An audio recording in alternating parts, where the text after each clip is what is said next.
Some forms of cruelty do not arrive with shouting. They arrive dressed as normal life. The bills are paid. The family photographs are taken. The holidays are celebrated. From the outside, everything appears intact. People look at your life and quietly envy it. What they cannot see is the silence that lives behind closed doors. The conversations that never happen. The questions that are never answered.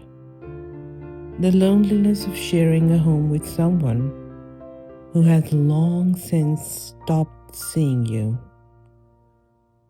Perhaps the hardest truth is not that someone lies. It is that they lie so comfortably they no longer seem to hear themselves doing it. Every contradiction has an explanation. Every betrayal has a reason. Every broken promise becomes your misunderstanding. And somehow, every wound you carry becomes evidence that you are too emotional, too demanding, too difficult to satisfy. There are people who cannot bear the weight of guilt.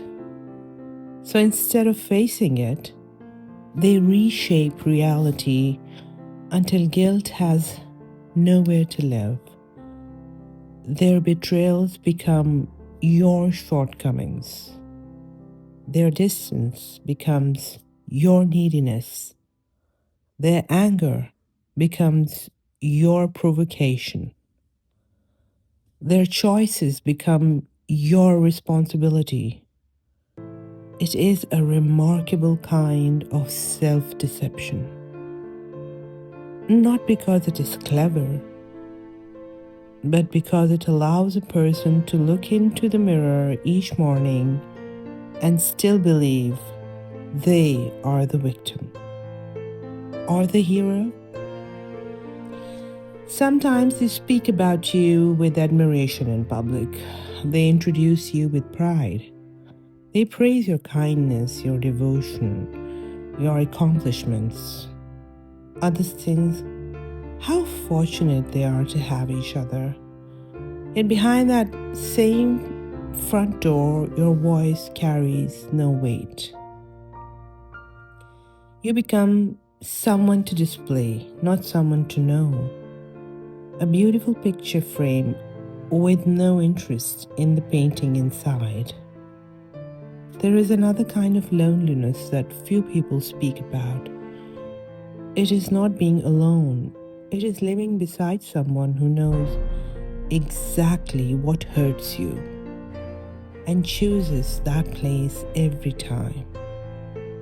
Not always with shouting, sometimes with indifference, sometimes with calculated silence, sometimes by disappearing emotionally while remaining physically present, sometimes by making promises they never intend to keep, sometimes by watching your anxiety grow without reaching for your hand.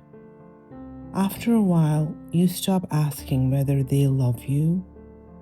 You begin asking whether love is supposed to feel like this. That is the real tragedy. Not only that your heart was broken, but that your understanding of love became broken with it.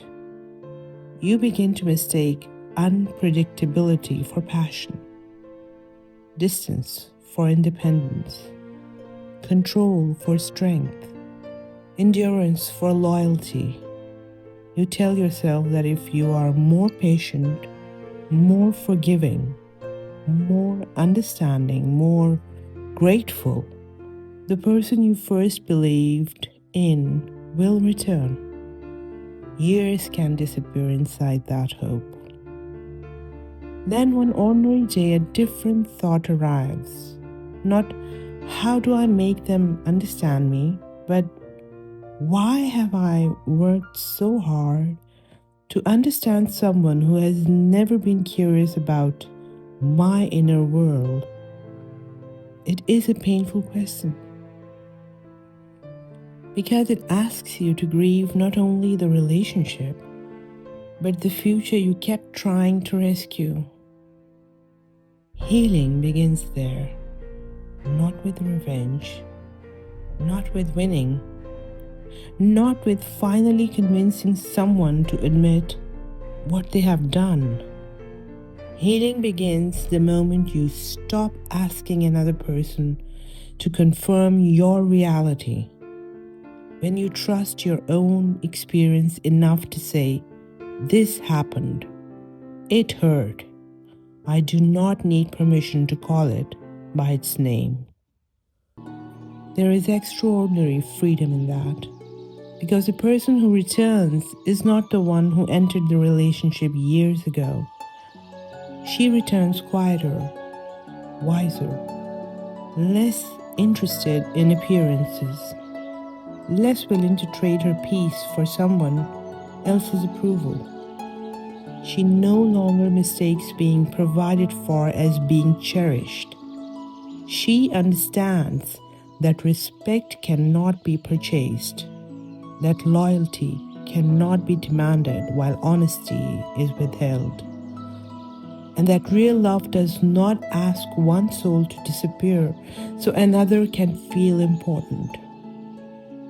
If these words found you today, let them remind you of something simple.